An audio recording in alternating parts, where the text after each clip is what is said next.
and welcome back to another episode of the Chicks in Construction podcast. I'm your host, Mikki Paradise. And I'm your co-host, Jessica Abram.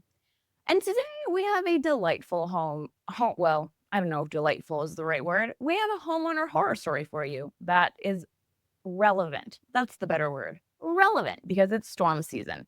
But before we get into that, I decided that we need to be a little bit more conversational. I feel like it's like, when like somebody calls you and they just get right into business, like they don't ask you like, hey, how are you doing? They're just like, yeah.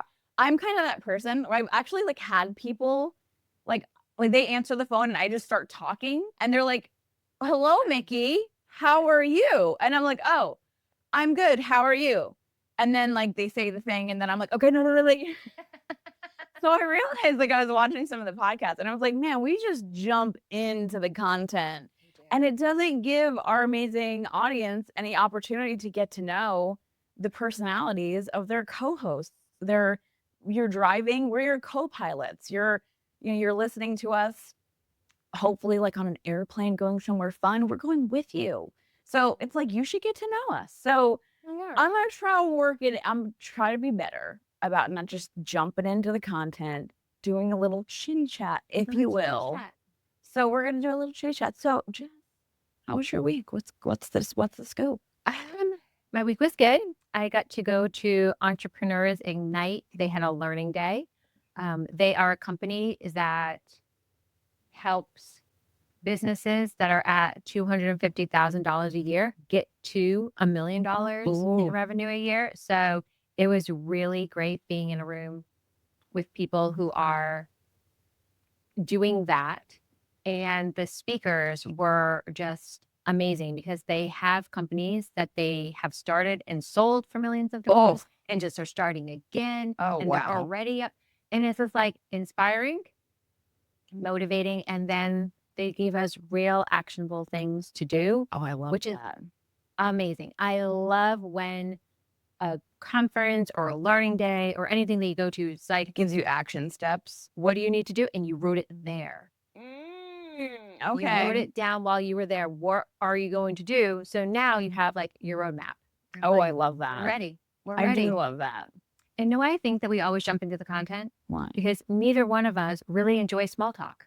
Yeah, we're not small. We're not chitty chatters. No. Like Jess and I we don't talk on the phone unless something has happened. Like we text. Yes. But we're not like, there's no like you calling me to be like, so how was your day? And I don't call anybody to be like, how's your day? Like family, nothing. Like unless there is a drama sitch, unless there is tea to be spilled, I'm not on the phone. 0%. So maybe that's why we're bad shitty chatters because we're like, what? You got some goss, some hot goss. Like if we're not talking hot goss, like what are we doing? What are you talking about? That could be very, very much it. And I also really like I just talk about business constantly. And I'm just like, I really need to get a hobby. Like I need to more than shells.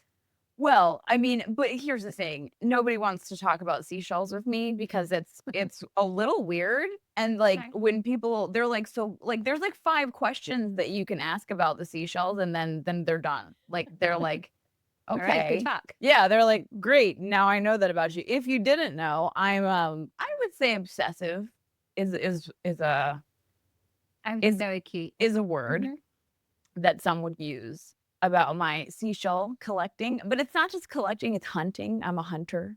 And it's really the hunting that I enjoy. I never, ever, ever take anything live. So just so we're clear, like I'm not hunting live things. I'm hunting the shell. And it is the hunt. It is the thrill of the hunt. I've shelled all over the world. I have a collection. I have like art that I've made out of my shells. Like I actually use them.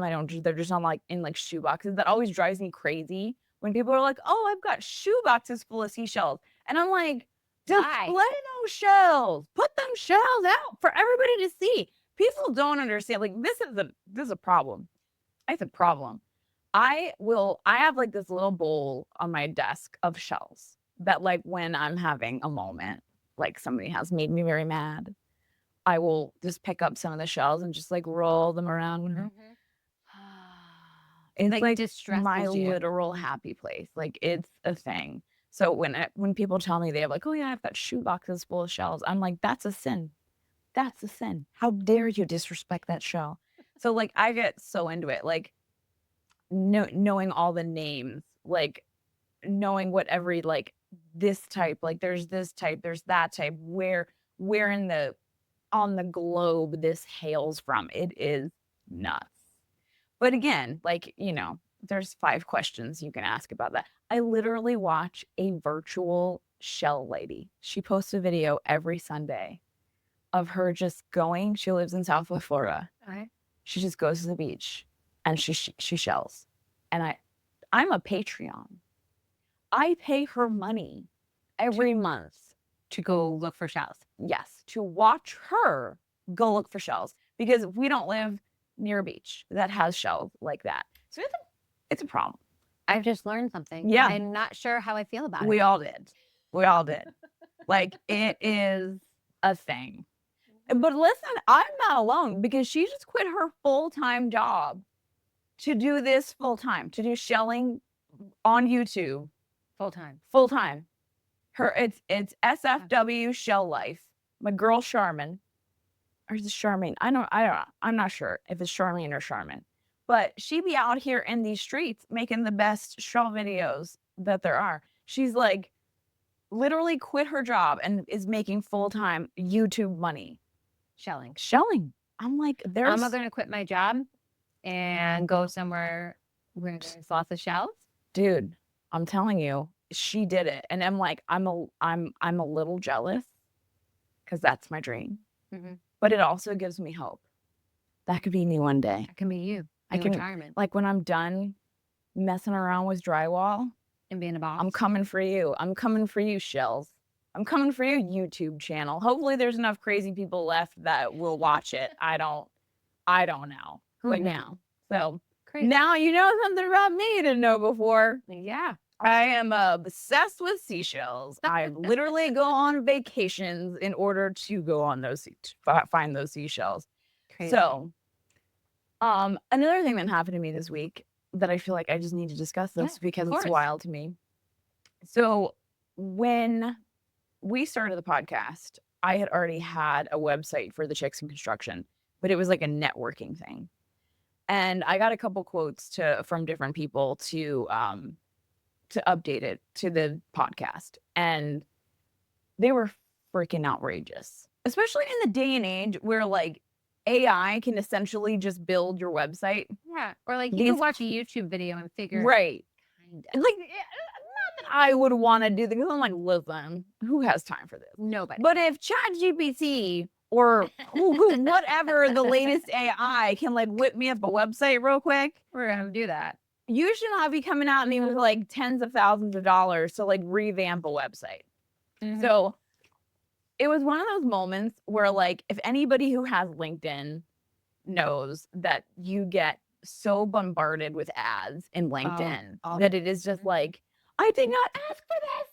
You don't even know what my business is. But like the one time like somebody pops in your DMs in your LinkedIn and it's like exactly what you needed. So it was Jonathan from WP Guy, and he was like, "Hey, just saw your website. Like, let me know if you need any help with it." I'm like, my website means Jesus, so that's great. Like, let me just. I messaged him back. We set up a call, and he was just the nicest guy. And so like, and the price was like it was Reasonable. a reasonable price. It was like, this is an amount of money I am willing to pay.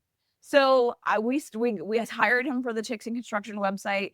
They were amazingly responsive. So like when we went to Vegas, we had a counter, like a countdown. And the plan was we were gonna, I don't know what I was thinking. I was gonna edit that a podcast while we were in Vegas, which was hilarious. And we were gonna post it while we were still there. That didn't happen. But that caused like a little glitch on the website. And so like I just emailed them like, hey, something's going on the website. They're like, oh, we're on it. Like the most responsive. They're based in the US. Like it's not like they're not outsourcing jobs. Like, and so I just recently this week, I'm redoing my MikkiParadise.com because I am a public speaker. I mean, obviously, I'm talking to you today.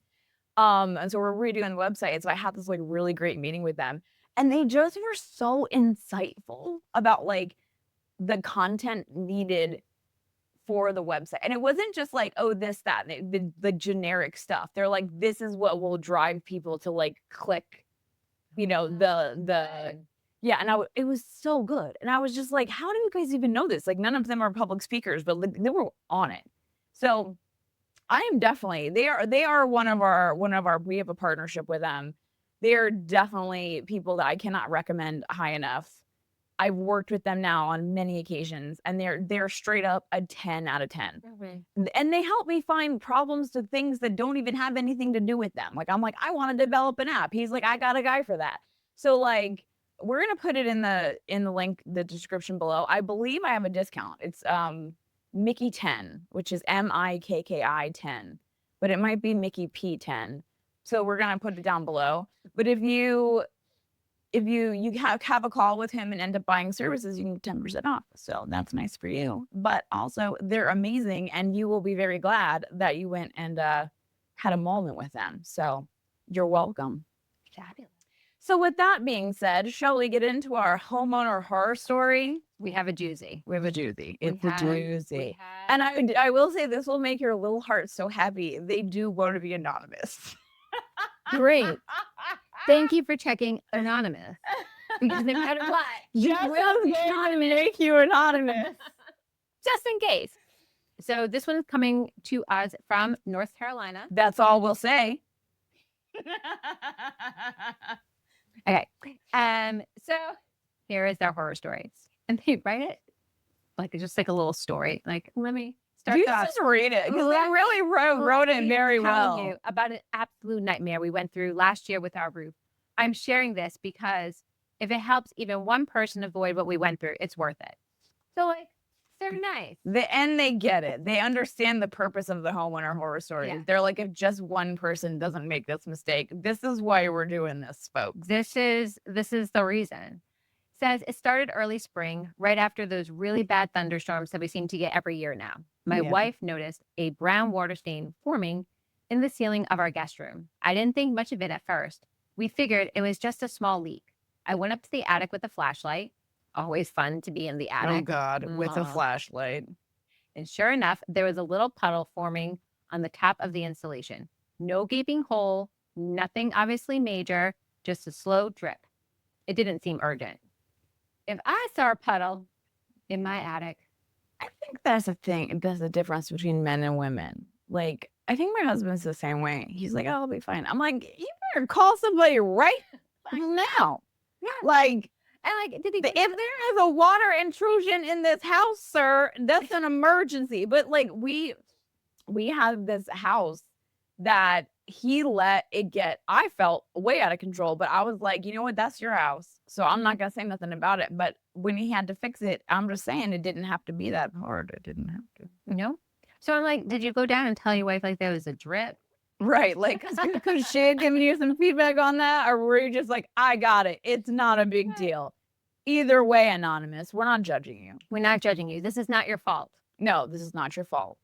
But we're just saying, if you ever go into your attic and you see a puddle, it's urgent. It's urgent. We agree with that. Okay, yes.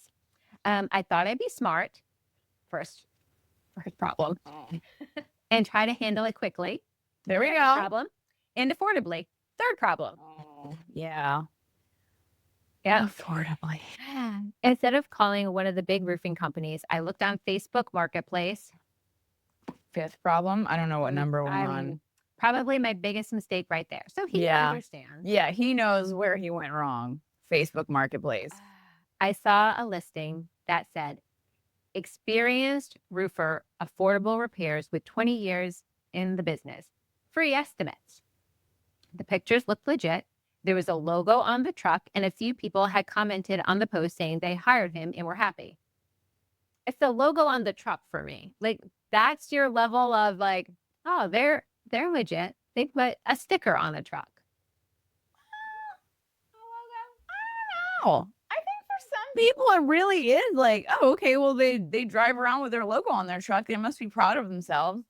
because like if you think about it, to play devil's advocate on behalf of Anonymous, if you out here just scamming people, You wouldn't put the logo. you on wouldn't the put truck. your logo on your truck because then people gonna follow you home. I mean, I grew up in the streets, so I will follow you home. Probably most North Carolinians would just be like, "There's that guy." I will follow you home, because I didn't grow up around here. But in Anonymous's mind, he's He was like, thinking, this guy legit puts his company. label on his truck. He must be legit. I can see where you're at, Anonymous. I got you. I'm following you. And like, because I know the horror story, I'm like, oh, maybe that. Jess is like preemptively quarterbacking over things. Just saying. Anyways, so he goes on. I sent a message and got a response right away. The guy was super friendly. He said he could swing by the next day.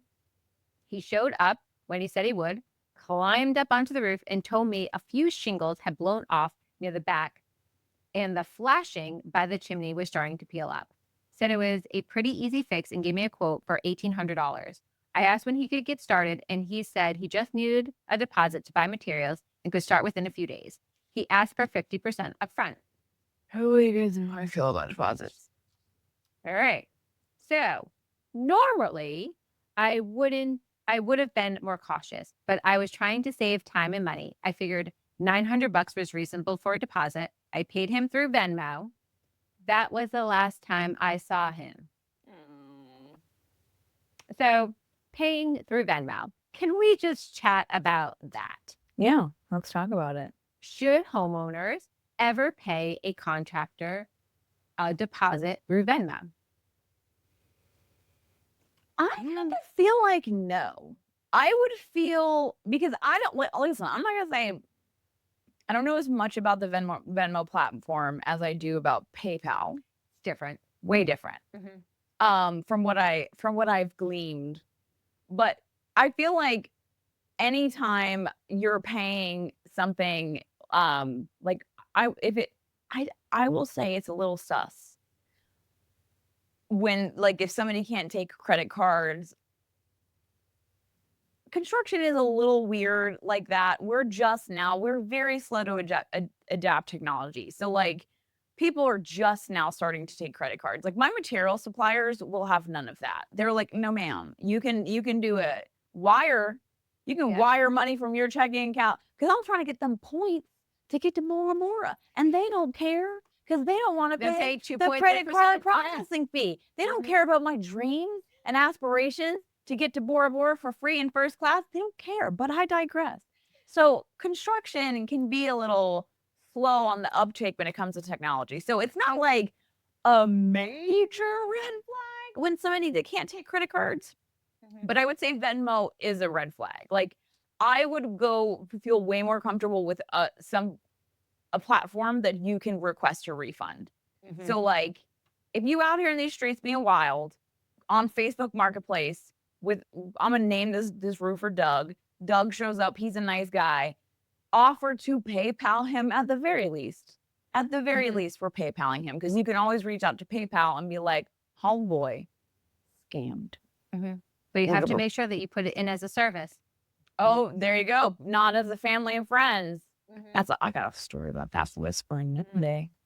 Okay, so Venmo. So maybe it was a good idea, maybe it wasn't, but he never saw me again. 3 days go by, nothing. I text him. He says they're delayed because of another project, but they'll be out by the end of the week for sure. He put quotes there. So he does. He quoted it. Appropriate air quotes. End of the week comes, nothing. Then he says they got rained out. Next, it was his truck was in the shop. Eventually, he just stopped replying altogether. I tried calling. It got sent to voicemail every time. A few days later, his Facebook post was gone. Then the whole profile was gone. What? His website vanished. The phone number disconnected. That's like a catfishing situation. He completely ghosted me. Like that is, so to me, that means that this person did this on purpose. Yeah. And they were waiting till they hit that mark of like that money mark. And then they were like, all right, wipe it. Like it's like a movie. Yeah. And like, there's only so much you can do, because I have sent the money to the wrong person on Venmo. Yeah. And they're like, too bad. Yeah. Yeah. And that's why they got that, like, verify their number. if you know them. What's the last 4 digits? And I'm So like, there is no recourse, which is horrible. So to make matters worse, it says, while I was trying to chase him down, we got hit with another storm. This one was worse. When I went into the guest room the next morning, the water was literally dripping through the ceiling. Hot. My Massachusetts came out. Part of the drywall had caved in and the water was running down the walls. I couldn't believe it. At that point, I knew this was way beyond a simple patch job. Yeah. Like that puddle is the problem now. I can't even imagine what his wife was saying. Oh my God. His wife was like, I told you. Anonymous, I swear I told you. So he went to Facebook again. I posted in a local neighborhood Facebook group explaining what had happened and asking for a trustworthy roofer. A few people recommended a local roofing company that had been around for years. I looked them up and everything checked out. They were licensed. Okay. Insured. All right, Anonymous. Had a real office address. Okay, they had a brick and mortar. Woo, he learned. Yep. You learned, Anonymous. You were like, I got it. Yep. And they had a ton of great Google reviews. Okay. All right. You know what? Check those you only made that mistake once, my guy. I called them and they had sent someone out within 2 days. The difference was night and day. The guy they sent did the full inspection, inside and out. He took photos, went over everything with me in detail, and showed me exactly where the water had been getting in. Turns out the damage was a lot worse than I thought. It always is. I mean, because water, like, it just makes a path and then it just tries to make more paths and it has memory. It's just terrible. It's the devil's work. It's the best. Water's the worst. I mean, we need it to survive, but it's also the worst. It's a double-edged sword. It really is. There was rotting in the roof decking from long-term water exposure. Oh, no. The shingles weren't just missing. Whole sections were buckling. Buckling. So, like, basically, like, when they're almost detaching from each other. Oh. Because, like, they're stacked. Like, a shingle will be, like, 3 stacks. So it could be, like, they're literally, like cracking in the middle. Awful. That does sound awful. And the underlayment was almost non-existent in places. Oh my God. He said a full roof replacement was the only safe option.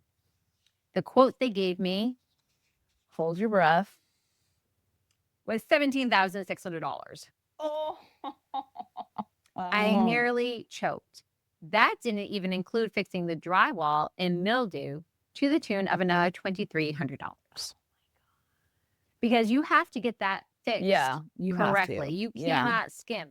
We have talked about mold on this channel on so many occasions. I feel like we've driven this point home. You cannot leave just like water willy-nilly. We can't. You can't. You got to get it checked out. You got to get it fixed. You got to get it repaired.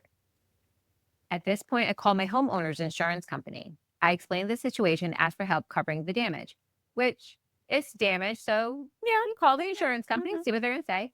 They sent out an adjuster who walked around, took some pictures, and left. A few days later, I got a letter saying the claim was denied because the damage was due to lack of maintenance and considered a preventable issue. According to them, because I didn't repair the roof before it got worse, it wasn't covered. It didn't matter that I tried to hire someone and got scammed. It didn't matter that I had no idea the decking was rotting underneath. No coverage, nothing. It's just like the one's old too, right? Like, so probably. Yes. Like, so this is where like the episode 7, check it out. Was it 7 with Bailey? 5. Episode 5. I'm jumping in my mind. Episode 5 with Bailey with Camdus Construction. I think I'm saying that right. Cadmus Construction. Sorry. She owns a roofing company. We had her on because this whole roofing thing is such a thing. It's such a thing. So like there's these 2 like schools of thought that like people who live in the glass half full kind of world think that the insurance company is always going to pay for your roof. And then people who live in, I guess, reality are like, no, if my roof is old and busted, like insurance isn't going to pay for that. And so, you know, I think regardless, he would have ended up having to pay for the roof.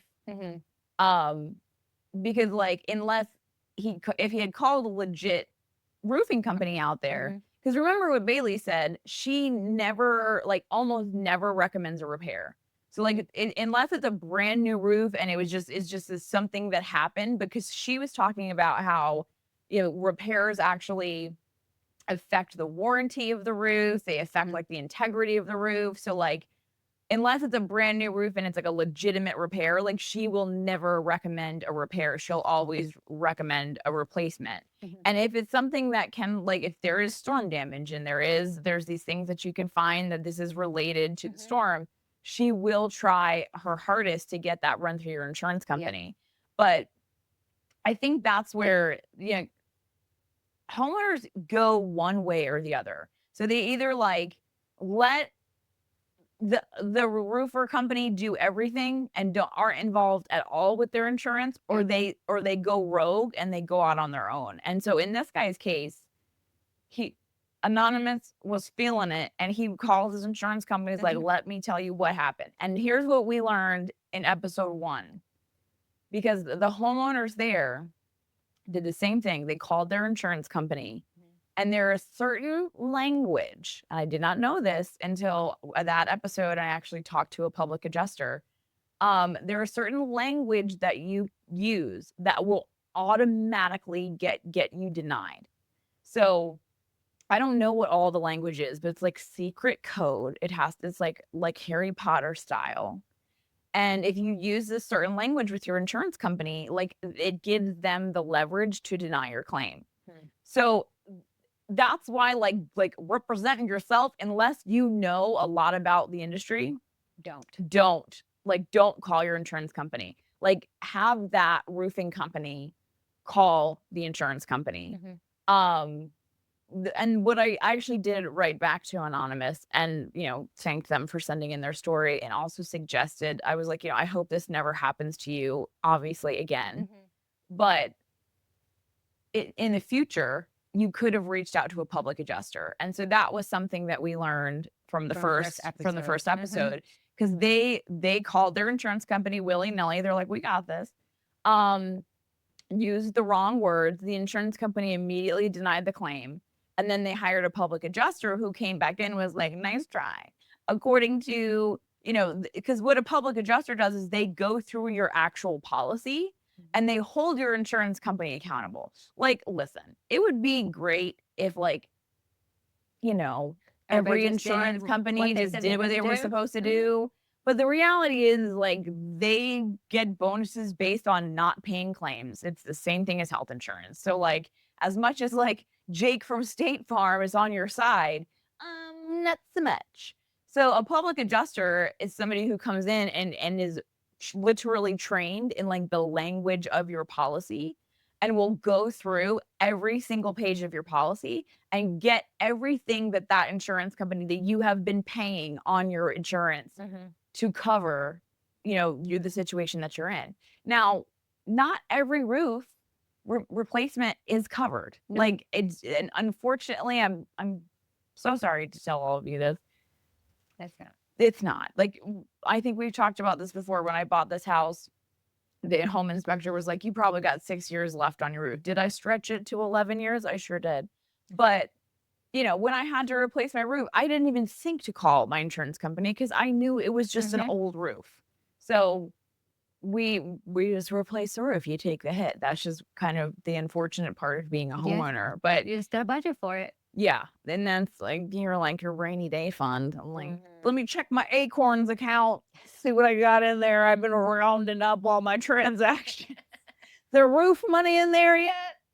So I feel, there's so much. This is like the quintessential homeowner horror story in this sense of the first situation where, calling somebody that Bailey would call that the chuck in the truck, just a chuck in a truck, a guy with a ladder, and a logo, who will just show up to your house. Like, I definitely go back and watch if you're interested in roofs, episode 5, because Bailey talks a lot about like Does that person have insurance? So right hand to the Lord here. We're in the South. This is what we do here, or at least she's not from the South. I am from the South. So I get a little, I don't know, just roll with it, okay? If somebody comes on your property, climbs up on your roof telling you that they have insurance and that they're a roof repair guy, and he falls off your roof and he doesn't have insurance, guess whose homeowner's insurance his claim is going against? Yours. So that's a fun fact, fun little factoid that I learned from somebody else's homeowner horror story. So making sure that like before you let anybody climb up on your roof, that you have seen their certificate of insurance, that you know that they are insured. And I will say, like, a lot of we're hoping so hard to educate homeowners so that more and more these roofers are so inconvenienced by homeowners asking for a certificate of insurance, because no homeowner seems to know what that is. But you do, because you watch the Chicks in Construction podcast and you know that certificate of insurance is kind of a big deal.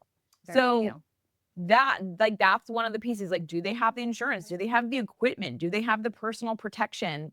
Are they using the right rigging to get up on your roof? I mean, that in and of itself, like, it sucks that he got scammed, but even just letting some rando on your roof, that could have been a $50,000 claim on your homeowner's insurance. Done something to the roof, right? I mean, honestly, like, whoa.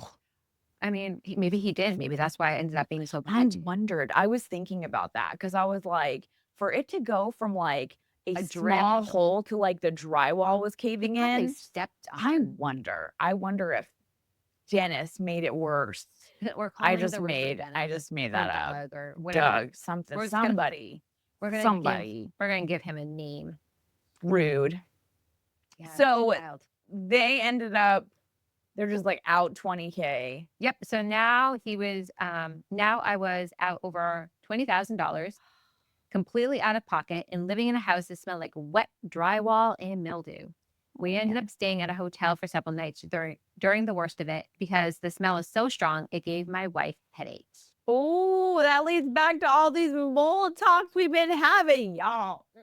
Y'all, I can't. The mold is strong. It is, especially in the South. If you don't, I just don't dry out. Yeah, especially in the summer, guys, it never dries here. So the humidity is so high in North Carolina. I don't care where you are. Maybe in the mountains, they might not be as bad. But like, if you are anywhere, if you're in the armpit of North Carolina, you're just like, you can bottle the air. Yeah. I mean, look at his hair. That's humidity. Hair don't care. Like, it's just wild out in these streets. So nothing dries unless you were like intentionally drying it. You're putting like dehumidifiers and you're putting air purifiers in there. And that is crazy. Yeah. We had to stay in a hotel. I'm sure that cost a penny. Probably. As for the roofing company that ended up doing the replacement, they were solid overall. They showed up on time, kept us updated throughout the process, and had a crew that worked fast and clean. They pulled off all the old roofing materials and replaced damaged decking, laid new underlayment, installed architectural shingles, and even upgraded some of the ventilation. Oh, that's a good job. They finished the finished job looked great, and they gave us a 10-year warranty, which gave us some peace of mind. That said, it wasn't a perfect experience. The work itself took about 5 weeks from the time we signed the contract to final completion. The work itself? 5 weeks. Bailey can get a roof done in a day. So I don't know so it says a big part of the delay was due to them being backed up from other storm-related jobs. Communication got so maybe they hadn't started. Maybe in his, like, I don't know what anonymous schedule. Maybe like he signed the contract saying like, I'm going to have you and that was 5 weeks. Because I can tell you they can't pull your roof off and wait 5 weeks. Like that roof has to go back on that day for a reason. I feel like that's self-explanatory, but just so you know, please don't let a roofer come to your house, take the roof off, and then go home that night without putting the roof back on. Yeah, I'm guessing it was contract. I'm more than likely it took 5 weeks because of the contract. Communication got spotty during that time. There were stretches we didn't hear anything for several days, and I had to call the office more than once to get a clear update. One of the deliveries for materials was delayed, and they didn't tell us until the morning of, which meant that I already taken time off of work for no reason. I will say though, like sometimes we don't find out about delivery delays until you find out. Like delivery companies are they're not the most reliable. They're not. But still stinks for you. Yes. Not fun. Anonymous, we're very sorry. This is a horrible experience. But compared to what we went through before, it was a relief to at least have the work done right, and they stuck to the price they quoted us, which I appreciated, even though it was a financial punch to the gut. That is. Looking back, the biggest lesson for me is this. You think you're saving money by going with someone cheap and fast, but it can cost you so much more in the long run. I should have done my homework. I should have verified licenses, checked references, and paid with a credit card instead of Venmo. He knew. Yeah. He knew. Anonymous, you knew. Sorry we threw shade earlier. You knew. You knew. And I should have understood my insurance policy better because I truly believed they would help, and they didn't. I got burned for $900 by a scammer, but the real cost was over $25,000, 8 weeks of chaos, and a ton of stress for my whole family, all because of a little water stain I thought I could fix with a quick repair. I learned the hard way to take roof issues seriously. Don't wait, don't cut corners, and don't trust the stranger just because they say they've been in business for 20 years on a Facebook post. Chucking a truck. Don't trust them. That is our homeowner horror story. Man. Well, I gotta say, Anonymous, you wrote that so well. I mean, you wrapped it up perfectly. Like the lessons were very clear. Like the other thing too, I think, when it comes to roofing, no deposit until the materials are on property. So roofing material is not that expensive. If somebody can't, especially for a repair, if somebody can't afford to produce there will be an exchange. Here are your materials. Here is your check.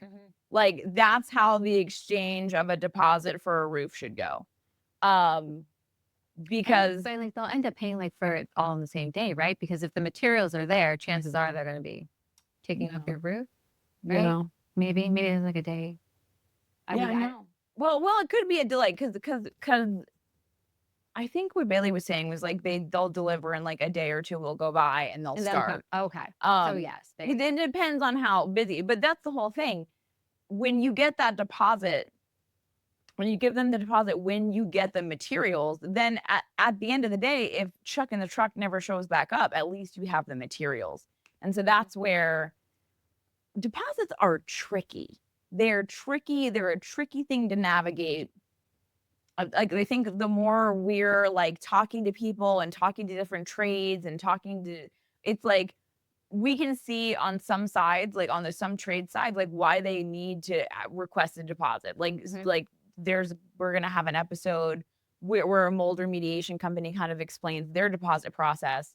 And it was like, oh, well, that makes sense. Because if people cancel and you've got them lined up and then there's nowhere for them to put their laborers. Oh, okay, I get it. But then, then you have a situation where somebody asks for a deposit and never shows up. Or you have a situation where somebody asks for a deposit and now the homeowner feels like they can't fire the GC for just being a crappy GC because they've got $25,000 of their dollars. So deposits are tricky. I think it should depend on like how much money they want.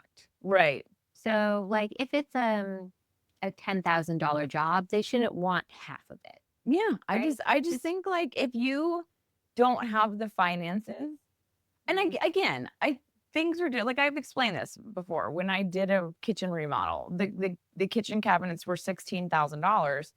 We had to order them in advance, and it was like it was during COVID, so it was like an 18-week waiting process. I'm not covering $16,000 out of my pocket for 18 weeks. That's unreasonable. No, that's the homeowners. Right. So it's like but I could produce, an invoice and then I could produce that they were paid. Like regardless as to whether I ended up installing that kitchen or not, those cabinets were going to get delivered to her house. So like there's situations like that where it's like, well, I'm not gonna, Right. unless you want to pay the interest on my credit line, like I'm not covering that cost for 18 weeks. But I think there's like a lot of judgment. There has to be like, you have to use a lot of judgment when it comes to deposits. And honestly, I think Anonymous hit it. Like anytime that you're trying to do something and you're just trying to get it done cheaply, like expect that. Like you get what you pay for. I don't know how many times, because in my industry, I'm not the cheapest drywaller out there. Like I'm not. But you know how many times I'll turn in a bid, they tell me I didn't get the job because I wasn't the lowest number. And I'm like, well, I could have told you that from the get-go. Didn't even have to give you a bid for that. Didn't have to waste my time. I'm never going to be the lowest. And then they call us on the next one. And I'm like, don't really want to do your work because you like the lowest number and I'm not that. And they're like, yeah, well, it went real bad. And you're like shocked. Like, oh, really? Did it? Imagine that. So listen, I understand being, getting multiple prices. I think that's important. Like shopping around, that's important. You want to know what's happening in the industry. If you get 4 different quotes and they're all kind of in the same price range, you're like, all right, pick the one I felt the best with, or pick the one that has the most reasonable whatever. But just going for the cheapest price and the fastest fix, listen, guys, I don't know how to tell you this. It's never going to work out. Nothing in construction happens fast. Some things in construction can move fast, but most things in construction cannot. So looking for a fast fix isn't the best way to go. Looking for a cheap fix isn't the best way to go. Sometimes you just got to bite the bullet. And definitely in his situation, I really think he would have benefited from reaching out to a public adjuster. So that's always something to think about when you find yourself in a situation like that where you feel like my insurance should have covered this. Before it's too late, reach out to a public adjuster, because from what I understand, the way that everyone that I've spoken to works is they don't get paid unless you get money from your insurance company. Then they get a percentage of that. And if it was money you weren't going to get anyway, like I'm happy to pay you that money. So that was a good one. Yeah. I mean, it's not good for Anonymous. We're really sorry about your glad roof. that the roof got fixed. Yeah, we are glad the roof got fixed, and that you got to get 10-year warranty, so that's awesome. And I do know, like the storms are getting nuts. Like we have had so much hail, a lot of hail, stronger winds. Yeah, like sometimes I feel like my whole house feels. Yeah, luckily this house is like in the woods, so luckily, or you might make sure all those trees are. My husband's on my ass about the trees. Might need an arborist. Listen, I just tell you guys this. Me and my husband, we cut down 2 trees. They were small adjacent. Okay. And Hector goes, so does this mean that we're arborists now? And your first he says, what are the people that like, know about trees and like take care of trees and cut trees down? And I was like, arborists? And he's like, so are we arborists now? Can we put that on our resume? And I was like, well, according to some people, all you needed was one. And then you could just put that on your resume. No, we're arborists. No, we're wild people who cut our trees down in our own wild jungle. But yeah, I mean, with all the trees, he's trying to get me to cut the trees, and I'm like, don't come for my tree. I mean, but you have to make sure that they're healthy, and we need to call an arborist. You need to call an arborist to make sure that none of them are going to come fall through your roof, because that would not be fun.